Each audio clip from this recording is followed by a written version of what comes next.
Bonjour tout le monde. It is always so great to be back in Vancouver. I spent a lot of time here in BC, from summers with my grandparents to paddling along the coast to years as a school teacher here, so being here always feels like coming home. Let me first start by acknowledging that we're on the traditional Coast Salish territory of the Musqueam, Squamish, and Tsleil-Waututh peoples. I also want to thank Chief Sparrow, Councillor Williams, and Chief Thomas for the welcome. And thank you, Stephen, for that introduction and for everything you do to make big things happen on climate. Stephen, ton leadership et ta vision nous ont menés ici aujourd'hui. Merci, mon ami. I want to start today with words about Ukraine. People ask me how this will end. And I can tell you, that's not what Ukrainians are asking. They're talking about how this must end. A full withdrawal of Russian troops and peace, democracy, freedom, and sovereignty restored. The people of Ukraine and their president, Volodymyr Zelensky, are showing incredible resolve. They're fighting not just for their country, but for all of us, as they defend democracy against dictatorship. And that's why it's so important that Canada and our allies around the world remain steadfast in our support of Ukraine with military, economic, and humanitarian aid, by providing safe haven for people fleeing war, as Canadians always do. We must remain resolved to punish this criminal invasion with catastrophic sanctions on Putin and his inner circle, to make them pay for as long as it takes. If Putin thinks we don't have the staying power to see this through, he's dead wrong. Yes, there will be challenges, and yes, there will be pain. Yes, many people in democracies like ours will face higher energy and food prices. But others in the world may face outright shortages and famine, while Ukrainians themselves fight for their lives and pay with their lives. Let us remember that. Just yesterday, I spoke once again with President Zelensky. Last week, I was with our allies at the NATO summit. And I've taken time at Ukrainian businesses and community gatherings from Toronto to Montreal, and later today here in Vancouver. And what I'm hearing everywhere is that Canadians want to do their part. For the coming months, Canada can help put food on the table and keep the lights on. And for the coming years, we can get into high gear to be ready for the future that is upon us. The leaders I spoke with in Europe over the past few weeks are clear. They don't just want to end their dependence on Russian oil and gas. They want to accelerate the energy transformation to clean and green power. And Canadians have a big role in that work. So that's the context of where our world is today.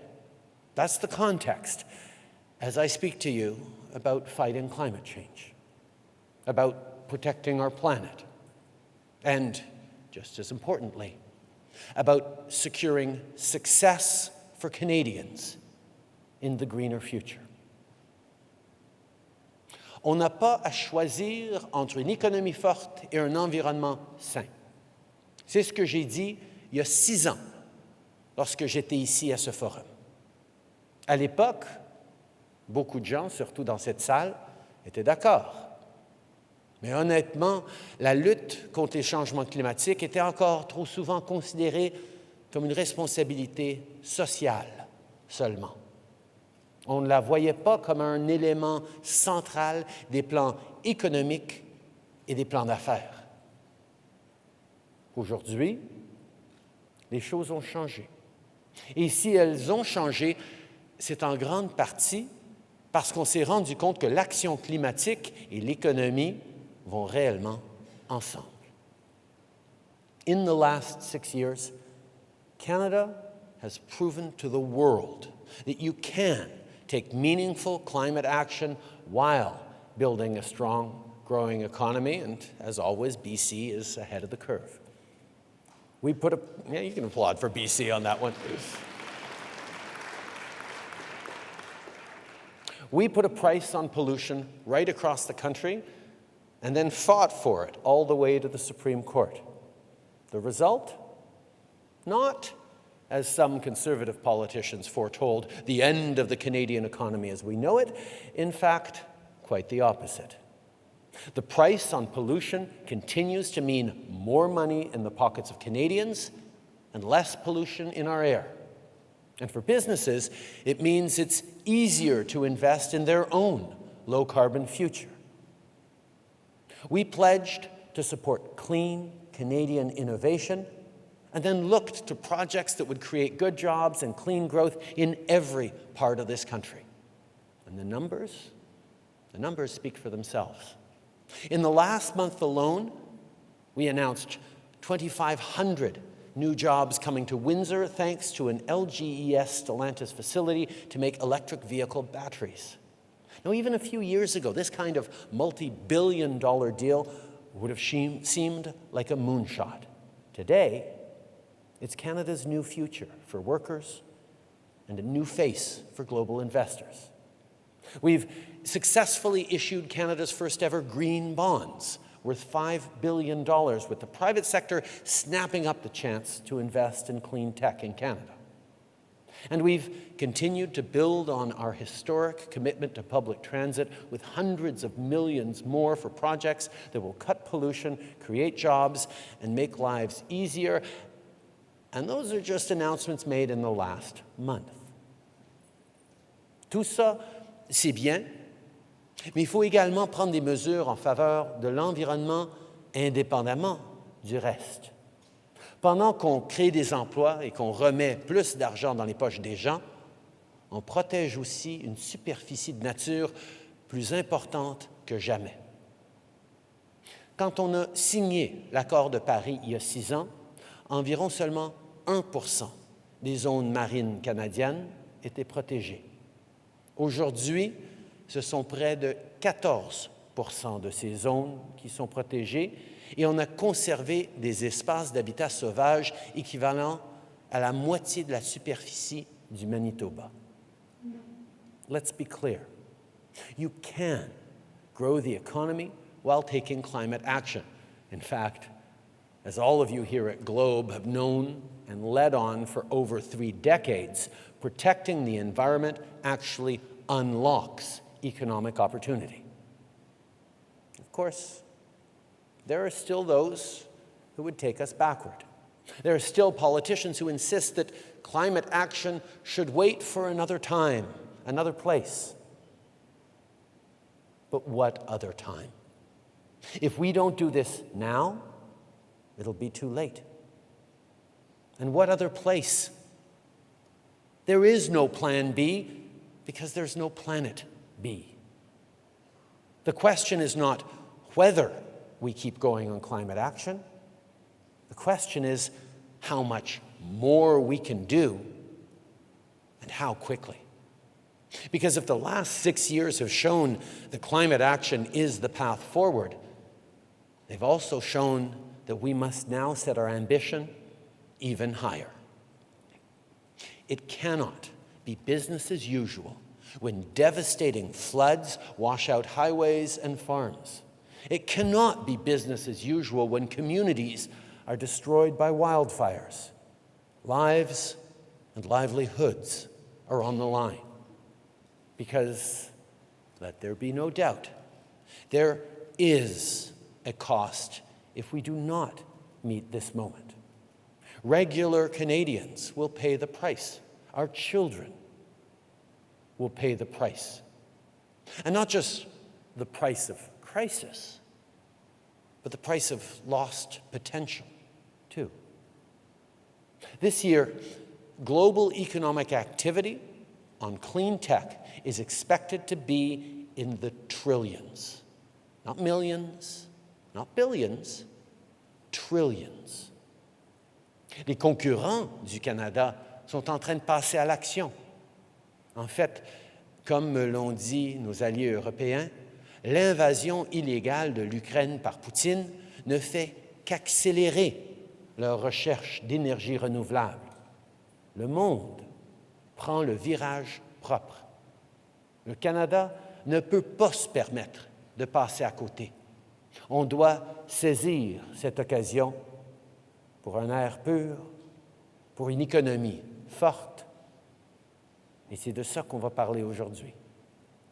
Ce matin, notre gouvernement dévoile le plan de réduction des émissions du Canada, notre plan le plus puissant et détaillé à ce jour. C'est un plan ambitieux et responsable. Ce plan historique va nous permettre de réduire nos émissions de 40 % d'ici 2030 par rapport au niveau de 2005 et de réaliser nos objectifs de neutralité carbone d'ici 2050.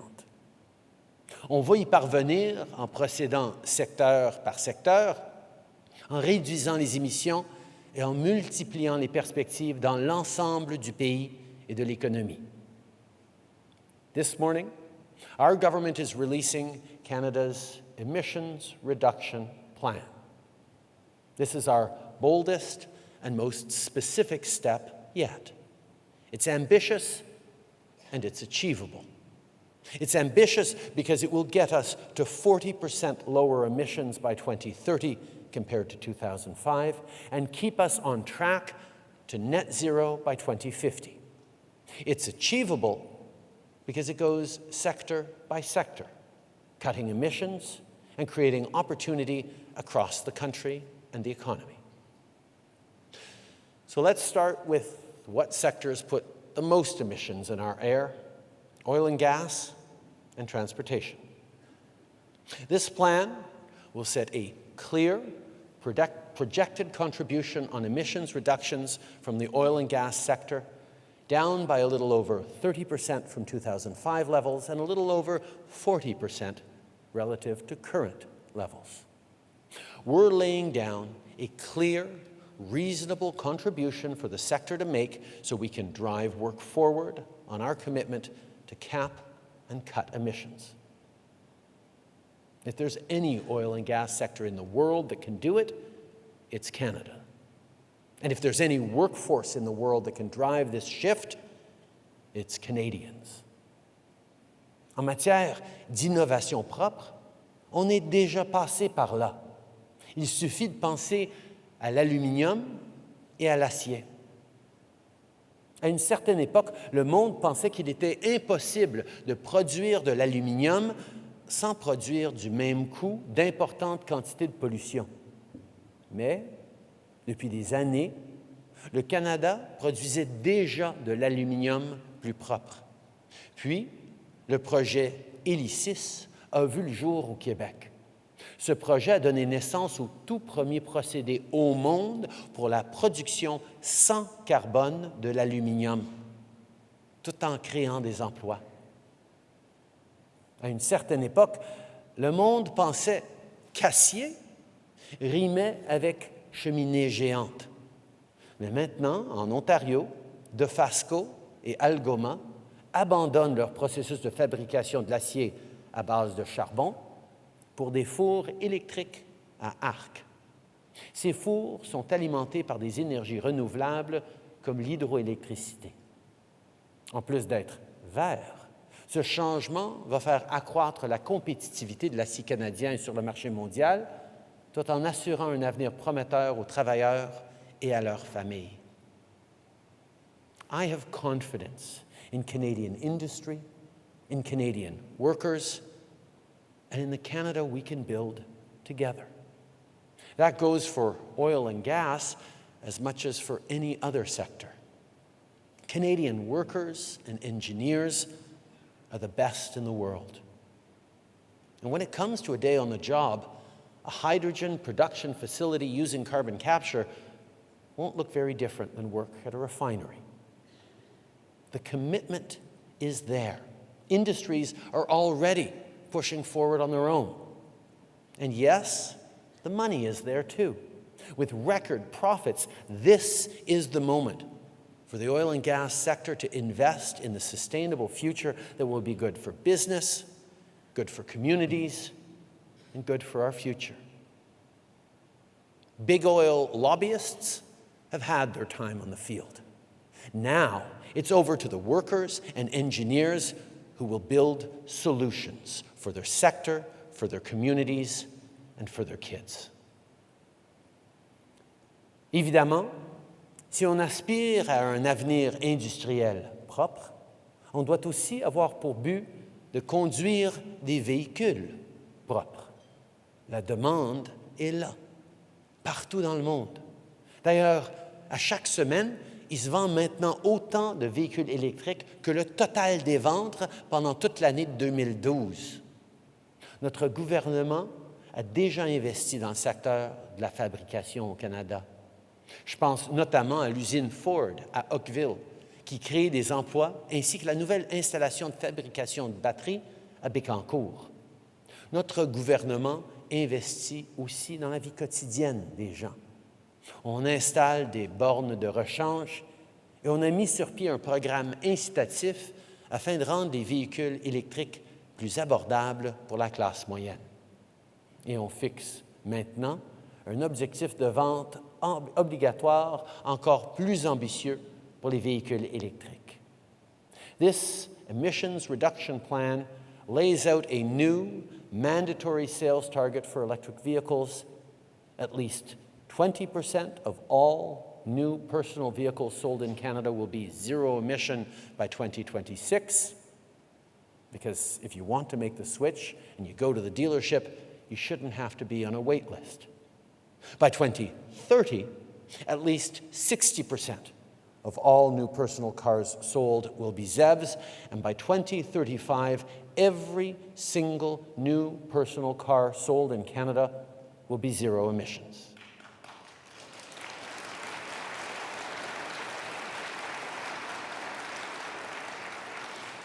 Now, so far, I've talked about cutting emissions, because that's what we need to do to fight climate change. And cutting pollution matters, but so does creating opportunity.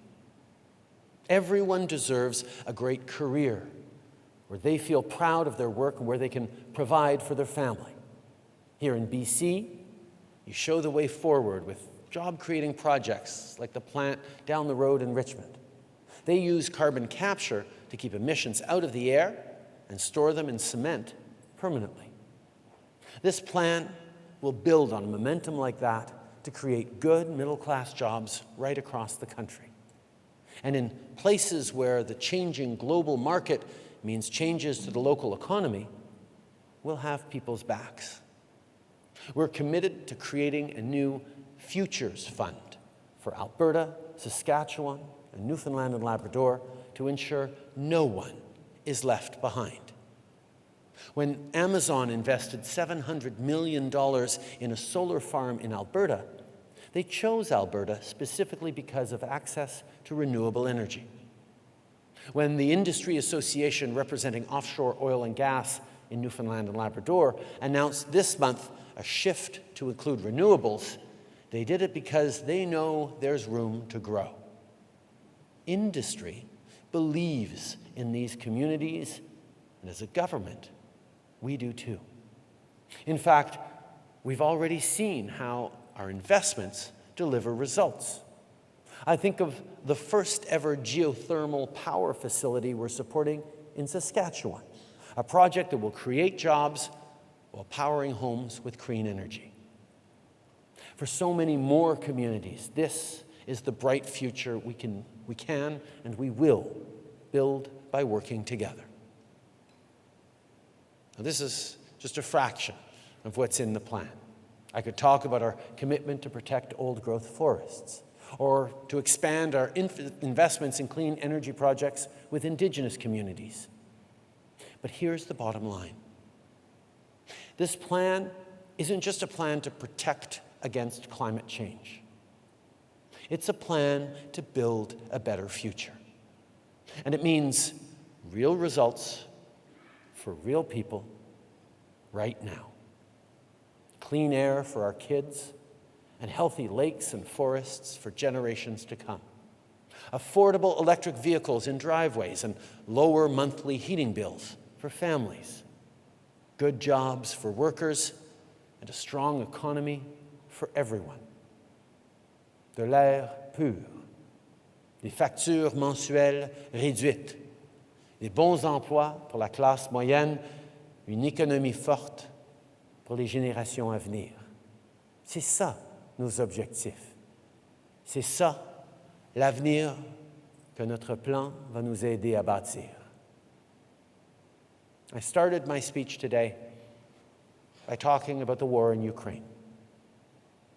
I know some people will say a war is no time for climate action, for looking to clean solutions to build a competitive economy. Well, the same people said the pandemic was no time for climate action. We didn't let them stop us then, either. Responsible leadership demanded that we tackle the crisis at hand and build for the future. So to those people, I say this. This is no time for excuses. It is the time for even bolder climate action, because it is always the right time to face a crisis head on. It is always the right time to have workers' backs, and it is always the right time to build a good future for all Canadians. On n'a pas à choisir entre la croissance économique et la santé de l'environnement. On n'a pas à choisir entre des objectifs ambitieux et des objectifs réalisables. Si on travaille ensemble, on va continuer de bâtir un avenir prometteur pour tout le monde.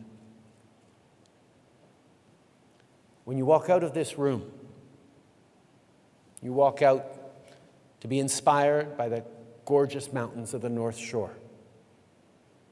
And right across the country, Canada's geography inspires and humbles us all. It humbles us because we can't help but feel how much bigger it is than any one of us. But it inspires us because it reminds us that we are the stewards that will ensure it remains for future generations. That is our shared responsibility. That is the challenge before us, and that is the challenge I know we will rise to meet. Merci beaucoup, mes amis.